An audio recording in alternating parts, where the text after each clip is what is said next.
This is Tyler Stenik. I'm here with Chauncey Haworth, and we're with Terra Monstrum, the podcast that covers horror, urban folklore, and film all in one. All things culty. All things culty. This week, we watched... I wish we'd watched the original Predator, but no, we watched the new film, The Predator, and Chauncey, what's your initial take on it? Well, my initial take is I am upset with the name.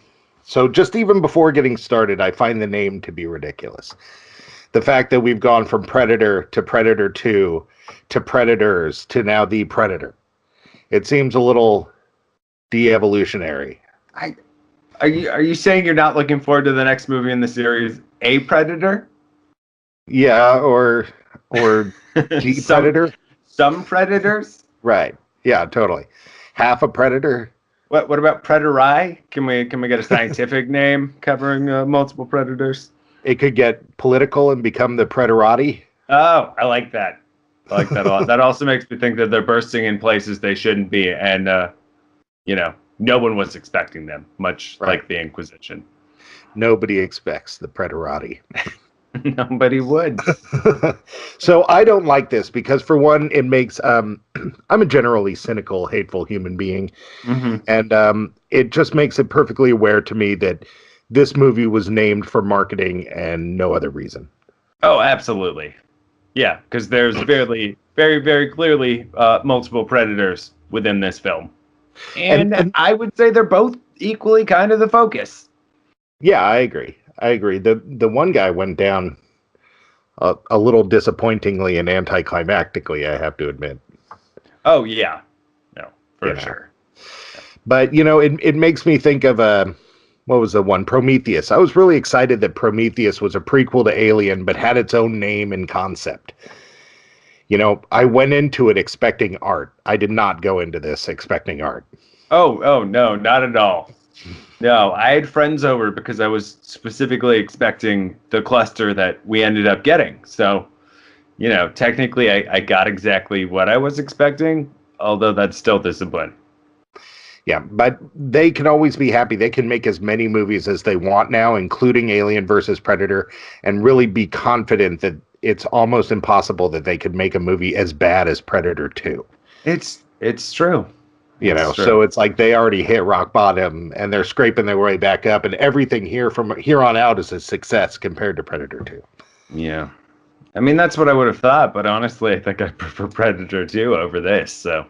Yeah, but I think it was just the age that I watched it. I can't tell.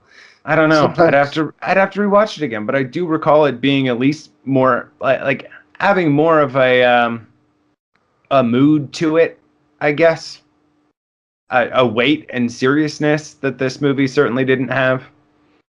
Yeah, I agree. The Predator was pretty much Alien versus Predator, only they couldn't get the alien to show up. Yeah, so they just had another Predator. No, but it was just as hokey. I mean, yeah, I agree. We could have replaced that military team with a crack group of pizza delivery boys, and yeah, we're right back where we started. Yeah, it's funny. I was reading about it today, and both James Cameron and Ridley Scott, when Alien versus Predator came out, basically said that it had totally cheapened the Alien franchise. And I was sitting there thinking, well, that's not fair. What about Predator and blah, blah, blah. And so now that I've seen this movie and really sort of take it all into consideration, it's true. It did cheapen the Alien franchise. It made the Predator franchise a little more credible. Yeah. But it cheapened the Alien franchise. It is all sad, though, because it's been just getting cheaper and cheaper since, the initial first incredible installments of Predator, and then, Alien and Aliens. Yeah. It's been a steady downhill progress since then. And I personally, I know it's taboo, but I loved Prometheus and Covenant. Oh, yeah? Oh, I loved them. Yeah. Mm. Yeah. We're going to have to make that an episode. All right. We'll cover this later. Okay, so the first factoid that I got here that's really interesting is that this movie, The Predator, was directed by Shane Black. I love Shane Black. He was coming in hot off of eluding me. The Nice Guys, which was Yeah. which is one of my favorite, buddy type comedies. Like it was an amazing film through and through. So you would have thought, oh, he's going to take that momentum and carry it over into his next project. And he But did on a he buddy did, couple, and I guess. maybe that's where it went wrong. So Shane Black was actually in the original Predator. Yeah, he was the medic. What was he? Rick Hawkins, the glasses guy, the thick glasses guy. Yeah. And then in my little study of Shane Black, I also found out that he had a bit role as a cop in the police station in one of my favorite horror movies of all time, Night of the Creeps. Oh, yeah? Yeah, and like Night of the Creeps is just such a great movie to me that anybody who even slightly had their finger on it is like impressive to me on some level. Oh, no. And are you still impressed having seen Predator? Well, I mean, you got to like a movie for what it is, and most people who watch Night of the Creeps will probably not find it as great as I do. So, yeah. Good answer. Good answer. That's my political answer. My No, my. I like Shane Black. I think he's good at what he does. I just, looking back through his filmography, he was probably the wrong choice to begin with, and that's certainly not on Shane Black for having been chosen to helm this movie. He wouldn't have gotten the offer if somebody didn't believe he could do it. Yeah, but I mean, I, like you, have a day job, and I do SEO and marketing and stuff like that. And if somebody hired me to build their house, granted, it's on them, but I think it's also on me for taking the job because I don't build houses. Yeah. So he's not entirely off the hook here. But as an artist, I guess you got to try to stretch yourself, Yeah, that and I think your little analogy is more apt if like you did build sheds, and then somebody's like, "Hey, you're pretty good at that shed building. You want to build this house?" And you're like, "Yeah, I can totally do it." Not so much. Right. Okay, I build circuses, but I don't build serious buildings with aliens in them. There we go. Now, let's go back to overall plot, action, pacing. Yeah. All right. The plot, I'm really kind of tired of like the saving the kid plot from the alien monster. Oh, that's exhausting. I mean, they should have stricken that from the very beginning. We don't need to. Also, the idea that autistic children have magical, basically superpowers. Yeah, no, statistically, that's way off base. My nephew's autistic, and there's certainly no shaping of alien technology in the cards. And even if there was, I don't think you can just float that by. I think you're going to have to back it up a little bit in the movie. They just floated it going, oh, alien must want him because he's autistic, and like they just all ran with that. Okay, that makes sense.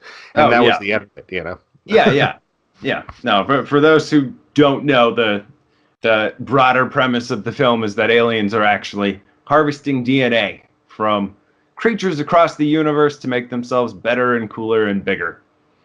Which was pretty much all figured out in a conversation. They didn't really have any proof except for the one little vial, and the girl sort of came up with that as a reason, but I mean, it was never really proved. Yeah, that, and I feel like the best counter argument to that I read was somebody asking, why would they have to keep coming back for more and more DNA? Totally. Like, also, if this gets a little deeper into the plot, we'll save the ending for the end, but the idea that if our predator wasn't here specifically to kill people and possibly had an agenda where he's here to help people, why is he then proceeding to murder basically everyone he encounters and not attempting communication of any kind? Yeah, I agree. It was not very well thought out on any level. Yeah, well, I think part of that is that the predator's never been a creature who has an agenda other than I'm the hunter and you are the prey. So you're trying to foist this greater sense of character onto a alien that has never had it. So we definitely need some more exposition in a film if you're bringing that into play after 4 films of not that. Right. Yeah.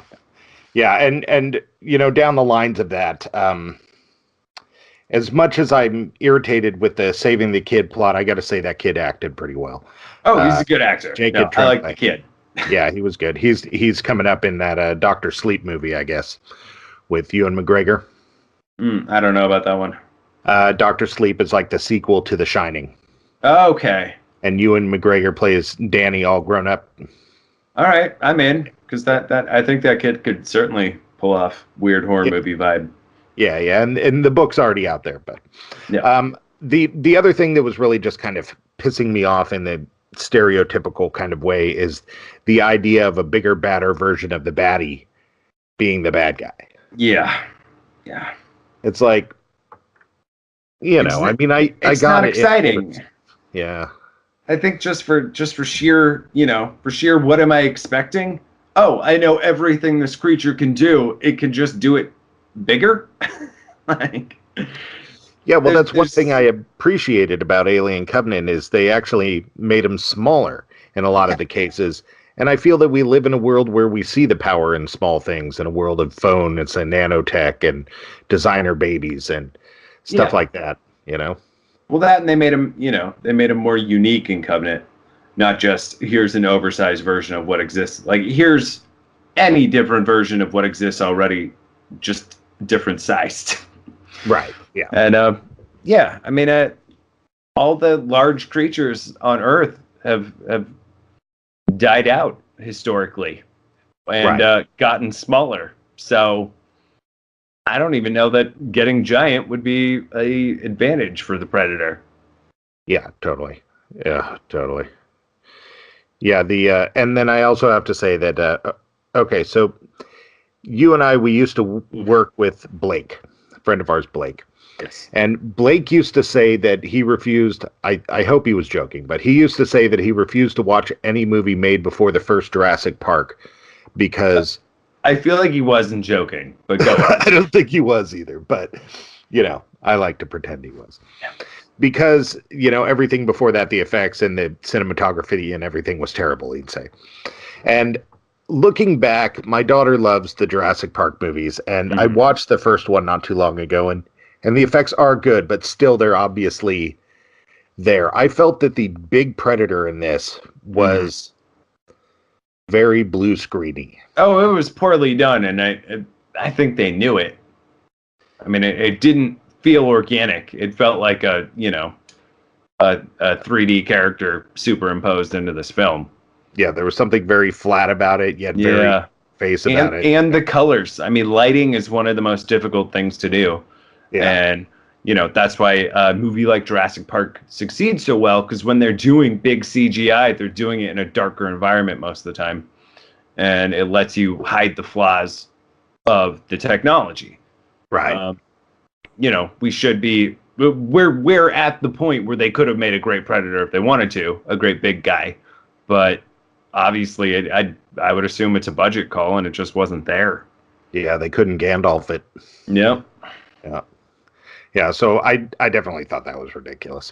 Oh, yeah. 100%. But there's a little controversy here with this movie, I also learned, and that was that Shane Black had hired a friend of his that was a convicted child sex guy. And he had actually had a scene in the movie, but Olivia Munn freaked out and had his scenes removed. Yeah, I heard that too. And then no one backed up Olivia Munn in any of the interviews where it was brought up. Right. Yeah. No, so I think that's all a giant double-edged sword. And, yeah. But I thought it was interesting. I thought maybe those scenes were where the plot was actually explained better. You think so? They're like, oh, all of the key story scenes involved a sexual predator. So we're really hosed now. Yeah, well, that's the Hollywood way, That podcast just got a lot darker. What did you think of the dogs? Oh, yeah. I honestly had flashbacks to Ang Lee's The Hulk. Oh, yeah, totally. With the poodle thing? Yeah, just the dogs in general, their faces. Yeah, they really... They didn't feel intimidating. No, there is no Dana, there is only Zool, kept going through my head. There we go. Yeah. No, I mean, they could have been claymation and it would have looked pretty similar to what we got. Yeah. My main complaint with them is the dreadlocks. I don't see Oh, why they had dreadlocks. yeah, why would they? And if they're experimenting on everything, they're bioengineering these dogs, they'd engineer them to be the perfect dog hunting companion, not the perfect predator head. You know what I Right. mean? It's not the Batmobile, it's a hunting dog. They Yeah, don't need yeah, to carry your absolutely. brand. Yeah, yeah. Yeah, so overall, I feel like the carrying the brand, all this stuff, it's like they made an R-rated, violent, shoot 'em up killing movie that would also appeal to children. Yeah, yeah. No, and the script was really pretty hokey, It was just basically, across the board.